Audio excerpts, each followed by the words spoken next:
A lot of you seem to enjoy my last read-through of Jurassic Park, so I thought I'd do it again. This time we'll be doing the main road. And once again, this is your spoiler and discretionary warning. This is fairly intense. Rain drummed loudly on the roof of the Land Cruiser. Tim felt the night vision goggles pressing heavily on his forehead. He reached for the knob near his ear and adjusted the intensity. There was a brief phosphorescent flare, and then, in shades of electric green and black, he could see the Land Cruiser behind, with Dr. Grant and Dr. Malcolm inside. Neat! Dr. Grant was staring out the front windshield toward him. Tim saw him pick up the radio from the dash. There was a burst of static, and then he heard Dr. Grant's voice. "Can you see us back here?" Tim picked up the radio from Rodriguez. "I see you." "Everything all right?" "We're fine, Dr. Grant." "Stay in the car." "We will, don't worry." He clicked the radio off. Rodriguez snorted. "It's pouring rain, of course we'll stay in the car," he muttered. Tim turned to look at the foliage at the side of the road. Through the goggles, the foliage was a bright electronic green, and beyond he could see sections of the green grid patterns of the fence. The Land Cruisers were stopped on the downslope of a hill, which must mean they were someplace near the Tyrannosaur area. It would be amazing to see a Tyrannosaur with these night vision goggles. A real thrill. Maybe the Tyrannosaur would come over to the fence and look over at them. Tim wondered if its eyes would glow in the dark when he saw them. That would be neat. But he didn't see anything, and eventually he stopped looking. Everyone in the cars fell silent. The rain thrummed on the roof of the car. Sheets of water streamed down over the sides of the windows. It was hard for Tim to see out, even with the goggles. "How long have we been sitting here?" Malcolm asked. "I don't know. 4 or 5 minutes. I wonder what the problem is. Maybe a short circuit from the rain." But it happened before the rain really started. There was another silence. In a tense voice, Lex said, "But there's no lightning, right?" She had always been afraid of lightning, and now she sat nervously squeezing her leather mitt in her hands. Dr. Grant said, "What was that? We didn't quite read that." "Just my sister talking." "Oh." Tim again scanned the foliage, but saw nothing. Certainly nothing as big as a tyrannosaur. He began to wonder if the tyrannosaurs came out at night. Were they nocturnal animals? Tim wasn't sure if he ever read that. He had the feeling that tyrannosaurs were all-weather, day or night animals. The time of day didn't matter to a tyrannosaur. The rain continued to pour. "Hell of a rain," Rodriguez said. "It's really coming down." Lex said, "I'm hungry." "I know that, Lex," Rodriguez said. "But we're stuck here, sweetie. The cars are run on electricity buried in cables in the road." "Stuck for how long?" "Until they fix the electricity." Listening to the sound of the rain, Tim felt himself growing sleepy. He yawned and turned to look at the palm trees on the left side of the road, and was startled by a sudden thump as the ground shook. He swung back just in time to catch a glimpse of a dark shape as it swiftly crossed the road between the two cars. Jesus, what was it? It was huge. It was as big as the car. "Tim, are you there?" He picked up the radio. "Yes, I'm here." "Did you see it, Tim?" "No," Tim said. "I missed it." "What the hell was it?" Malcolm said. "Are you still wearing those night vision goggles, Tim?" "Yes, I'll watch." "Was it the Tyrannosaur?" Rodriguez asked. "I don't think so. It was in the road." "But you didn't see it," Rodriguez said. "No." Tim felt bad that he had missed seeing the animal, whatever it was. There was a sudden white crack of lightning, and his night goggles flared bright green. He blinked his eyes and started counting. 1 1,000. 2 1,000. The thunder crashed, deafeningly loud and close. Lex began to cry. "Take it easy, honey," Rodriguez said. "It's just lightning." Tim scanned the side of the road. The rain was coming down hard now, shaking the leaves with hammering drops. It made everything move. Everything seemed alive. He scanned the leaves. He stopped. There was something beyond the leaves. Tim looked up, higher. Behind the foliage, beyond the fence, he saw a thick body with a pebbled, grainy surface like the bark of a tree. But it wasn't a tree. He continued to look higher, sweeping the goggles upward. He saw the huge head of the Tyrannosaurus, just standing there, looking over the fence at the two Land Cruisers. The lightning flashed again, and the big animal rolled its head and bellowed in the glaring light. Then darkness, and silence again, and the pounding rain. "Tim?" "Yes, Dr. Grant." "You see what it is?" "Yes, Dr. Grant." Tim had the sense that Dr. Grant was trying to talk in a way that wouldn't upset his sister. "What's going on right now?" "Nothing," Tim said, watching the Tyrannosaur through his night vision goggles. "Just standing on the other side of the fence." "I can't see much from here, Tim." "I can see fine, Dr. Grant. It's just standing there." "Okay." Lex continued to cry, sniffling. There was another pause. Tim watched the Tyrannosaur. The head was huge. The animal looked from one vehicle to another, then back again. It seemed to stare right at Tim. In the goggles, the eyes glowed bright green. Tim felt a chill, but then, as he looked down the animal's body, moving down from the massive head and jaws, he saw the smaller, muscular forelimb. It waved in the air, and then it gripped the fence. Jesus Christ, Rodriguez said, staring out the window. The greatest predator the world has ever known. The most fearsome attack in human history. Somewhere in the back of his publicist's brain, Rodriguez was still writing copy, but he could feel his knees begin to shake uncontrollably, his trousers flapping like flags. Jesus, he was frightened. He didn't want to be here. Alone among all the people in the two cars, Rodriguez knew what a dinosaur attack was like. He knew what happened to people. He had seen the mangled bodies that resulted from a raptor attack. He could picture it in his mind. And this was a Rex. Much, much bigger. The greatest meat-eater that ever walked the earth. Jesus. When the Tyrannosaur roared, it was terrifying, a scream from some other world. Rodriguez felt the spreading warmth in his trousers. He peed in his pants. He was simultaneously embarrassed and terrified. But he knew he had to do something. He couldn't just stay here. He had to do something. Something. His hands were shaking. Jesus Christ, he said again. Bad language, Lex said, wagging her finger at him. Tim heard the sound of a door opening, and he swung his head away from the Tyrannosaur. The night vision goggles streaked laterally, in time to see Rodriguez stepping out through the open door, ducking his head in the rain. Hey, where are you going? Lex asked. Rodriguez just turned and ran in the opposite direction from the Tyrannosaur, disappearing into the woods. The door to the Land Cruiser hung open, the paneling was getting wet. He left, Lex said. Where did he go? He left us alone. Shut the door, Tim said, but she had started to scream. He left us. He left us. Tim, what's going on? It was Dr. Grant on the radio. Tim leaned forward and tried to shut the door. From the back seat, he couldn't reach the handle. He looked back at the Tyrannosaur as lightning flashed again, momentarily silhouetting the huge black shape against the white, flaring sky. Tim, what's happening? He left us. He left us. Tim blinked to recover his vision. When he looked again, the Tyrannosaur was standing there, exactly as before, motionless and huge. Rain dripped from its jaws. The forelimb gripped the fence. And then, Tim realized, the Tyrannosaur was holding on to the fence. The fence wasn't electrified anymore. Lex, close the door, the radio crackled. Tim, I'm here, Dr. Grant. What's going on? Rodriguez ran away, Tim said. He what? He ran away. I think he saw that the fence isn't electrified, Tim said.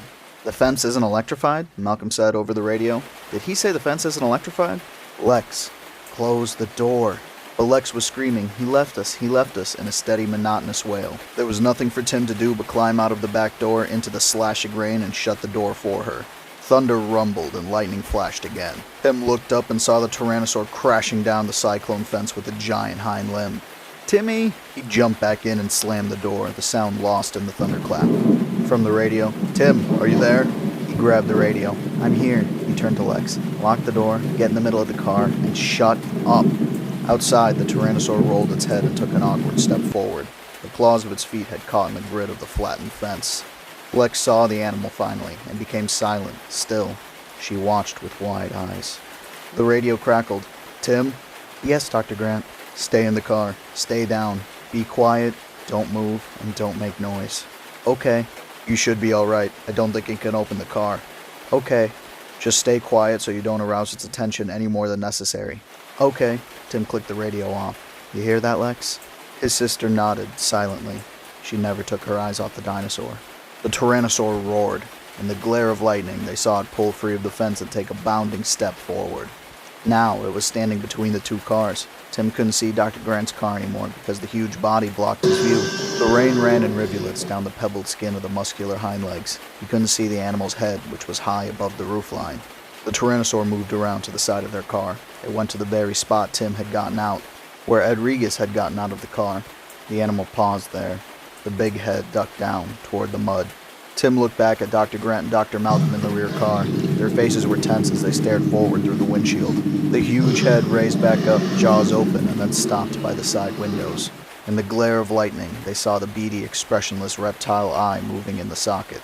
It was looking in the car. His sister's breath came in ragged, frightened gasps. He reached out and squeezed her arm, hoping she would stay quiet. The dinosaur continued to stare for a long time through the side window. Perhaps the dinosaur couldn't really see them, he thought. Finally, the head lifted up, out of view again. Timmy, Lex whispered. It's okay, Tim whispered. I don't think it saw us. He was looking back toward Dr. Grant when a jolting impact rocked the Land Cruiser and shattered the windshield in a spiderweb as the Tyrannosaur's head crashed against the hood of the Land Cruiser. Tim was knocked flat on the seat and the goggles slid off his forehead. He got back up quickly, blinking in the darkness. His mouth was warm with blood. Lex? He couldn't see his sister anywhere. The Tyrannosaur stood near the front of the Land Cruiser, its chest moving as it breathed, the forelimbs making clawing movements in the air. "Lex!" Tim whispered. Then he heard her groan. She was lying somewhere under the front seat. Then the huge head came down again, entirely blocking the shattered windshield. The Tyrannosaur banged again on the front hood of the Land Cruiser. Tim grabbed the seat as the car rocked on its wheels. The Tyrannosaur banged down twice more, denting the metal. Then it moved around to the side of the car. The big raised tail blocked his view out of all the side windows. At the back, the animal snorted, a deep rumbling growl that blended with the thunder. It sank its jaws into the spare tire mounted on the back of the Land Cruiser and, in a single shake, tore it away. The rear of the car lifted into the air for a moment and then thumped down with a muddy splash. "Tim," Dr. Grant said. "Tim, are you there?" Tim grabbed the radio. "We're okay," he said. There was a shrill metallic scrape as claws raked the roof of the car. Tim's heart was pounding in his chest. He couldn't see anything out of the windows except pebbled, leathery flesh. The Tyrannosaur was leaning against the car, which rocked back and forth with each breath, the springs in metal creaking loudly. Lex groaned again. Tim put down the radio and started to crawl over into the front seat. The Tyrannosaur roared and the metal roof dented downward. Tim felt a sharp pain in his head and tumbled to the floor, onto the transmission hump. He found himself lying alongside Lex, and he was shocked to see that the whole side of her head was covered in blood. She looked unconscious. There was another jolting impact, and pieces of glass fell all around him. Tim felt rain. He looked up and saw that the front windshield had broken out. There was just a jagged rim of glass, and beyond, the big head of the dinosaur, looking down on him. Tim felt a sudden chill, and then the head rushed forward toward him, the jaws open. There was the squeal of metal against teeth, and he felt the hot, stinking breath of the animal and the thick tongue stuck into the car through the windshield opening. The tongue slapped wetly around the car, and he felt the hot lather of dinosaur saliva. And the Tyrannosaur roared, a deafening sound inside the car. The head pulled away abruptly. Tim scrambled up, avoiding the dent in the roof. There was still room to sit on the front passenger seat by the door. The Tyrannosaur stood in the rain near the front fender. It seemed confused by what happened to it. Blood dripped freely from its jaws. The Tyrannosaur looked at Tim, cocking its head to stare with one big eye. The head moved close to the car, sideways, and peered in. Blood spattered on the dented hood of the Land Cruiser, mixing with the rain. "It can't get to me," Tim thought. "It's too big." Then the head pulled away, and in the flare of lightning he saw the hind leg lift up, and the world tilted crazily as the Land Cruiser slammed on its side, the window splatting in the mud. He saw Lex fall down helplessly against the side window, and he fell down beside her, banging his head. Tim felt dizzy. Then the Tyrannosaur's jaws clamped onto the window frame, and the whole Land Cruiser was lifted up into the air and shaken. "Timmy!" Lex shrieked so near to his ear that it hurt. She was suddenly awake and grabbed her as the Tyrannosaur crashed the car down again. Tim felt a stabbing pain in his side, and his sister fell on top of him. The car went up again, tilting crazily. Lex shouted, "Timmy!" And he saw the door give way beneath her, and she fell out of the car into the mud. But Tim couldn't answer, because in the next instant everything swung crazily. He saw the trunks of the palm trees sliding downward past him. Moving sideways through the air, he glimpsed the ground very far below, the hot roar of the Tyrannosaur, the blazing eye, the tops of the palm trees. And then, with a metallic scraping shriek, the car fell from the Tyrannosaur's jaws, a sickening fall, and Tim's stomach heaved in the moment before the world became totally black and silent. In the other car, Malcolm gasped. "Jesus, what happened to the other car?" Grant blinked his eyes as the lightning faded. The other car was gone. Grant couldn't believe it. He peered forward, trying to see through the rain-streaked windshield. Dinosaur's body was so large it was probably just blocking. No. In another flash of lightning, he saw clearly. The car was gone. "What happened?" Malcolm said. "I don't know." Faintly, over the rain, Grant heard the sound of a little girl screaming. The dinosaur was standing in the darkness on the road up ahead, but they could see well enough to know that it was bending over now, sniffing the ground. Or eating something on the ground. "Can you see?" Malcolm said, squinting. "Not much, no," Grant said. The rain pounded on the roof of the car. He listened for the little girl, but he didn't hear her anymore. The two men sat in the car, listening. "Was it the girl?" Malcolm said finally. "It sounded like the girl." "It did, yes." "Was it?" "I don't know." Grant felt a seeping fatigue overtake him. Blurred through the rainy windshield, the dinosaur was coming toward their car. Slow, ominous strides, coming right toward them. You know, at times like this one feels, well, perhaps extinct animals should be left extinct. Don't you have that feeling now? "Yes," Grant said. He was feeling his heart pounding. Do you, have any suggestion about what we do now?" "I can't think of a thing," Grant said. Malcolm twisted the handle, kicked open the door, and ran. But even as he did, Grant could see he was too late, the Tyrannosaur too close. There was another crack of lightning, and in that instant of glaring white light, Grant watched in horror as the Tyrannosaur roared and leapt forward. Grant was not clear about exactly what happened next. Malcolm was running, his feet splashing in the mud. The Tyrannosaur bounded alongside him and ducked its massive head, and Malcolm was tossed into the air like a small doll. By then, Grant was out of the car too, feeling the cold rain slashing his face and body. The Tyrannosaur had its back turned to him, the huge tail swinging through the air. Grant was tensing to run for the woods when suddenly the Tyrannosaur spun back to face him and roared. Grant froze. He was standing beside the passenger door of the Land Cruiser, drenched in rain. He was completely exposed, the Tyrannosaur no more than 8 feet away. The big animal roared again. At so close a range, the sound was terrifyingly loud. Grant felt himself shaking with cold and fright. He pressed his trembling hands against the metal of the door panel to steady them. The Tyrannosaur roared once more, but it did not attack. It cocked its head and looked first with one eye, then the other, at the Land Cruiser. And it did nothing. It just stood there. What was going on? The powerful jaws opened and closed. The Tyrannosaur bellowed angrily. Then the big hind leg came up and crashed down on the roof of the car, the claws sliding off with a metal screech, barely missing Grant as he stood there, still unmoving. The foot splashed in the mud. The head ducked down in a slow arc, and the animal inspected the car, snorting. It peered into the front windshield. Then, moving toward the rear, it banged the passenger door shut, and it moved right toward Grant as he stood there. Grant was dizzy with fear, his heart pounding inside his chest. With the animal so close, he could smell the rotten flesh in the mouth. The sweetish blood smell, the sickening stench of the carnivore. He tensed his body, awaiting the inevitable. The big head slid past him toward the rear of the car. Grant blinked. What had happened? Was it possible the Tyrannosaur hadn't seen him? It seemed as if it hadn't, but how could that be? Grant looked back to see the animal sniffing the rear-mounted tire. It nudged the tire with its snout, and then the head swung back. Again, it approached Grant. This time the animal stopped, the black flaring nostrils just inches away. Grant felt the animal's startling hot breath on his face, but the Tyrannosaur wasn't sniffing like a dog. It was just breathing, and if anything it seemed puzzled.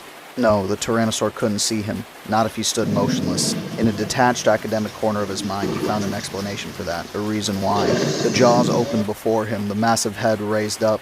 Grant squeezed his fist together and bit his lip, trying desperately to remain motionless and make no sound. The Tyrannosaur bellowed in the night air.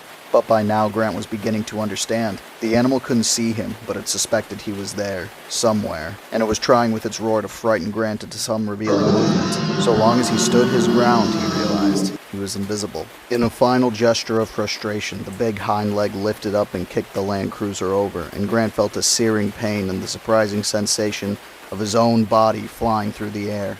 It seemed to be happening very slowly, and he had plenty of time to feel the world turn colder and watch the ground rush up to strike him in the face.